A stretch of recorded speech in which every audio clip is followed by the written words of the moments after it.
Hi guys, यो चाहिँ टक्क मेरो गाउँघर हो होइन। ल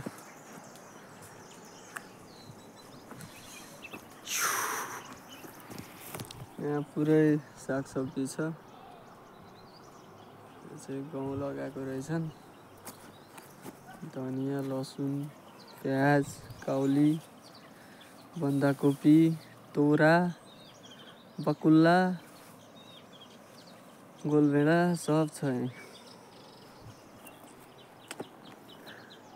केरा घरि छ केटा लगाएर पाकी पनि रहेको रहेछ यार। केरा खानु पर्यो नि, लाजी पनि खानु पर्यो केटा। केरा पाकेको त खानु पर्यो, कहाँबाट उक्लिनु त।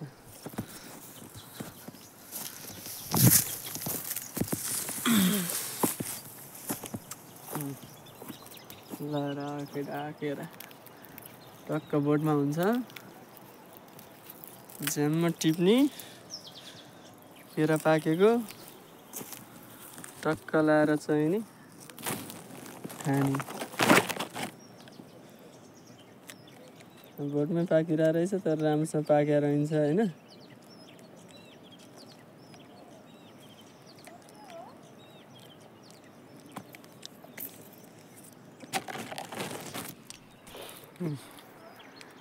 केराको घरिघरि चाहिँ बोटमै पाकिरहे केरा त।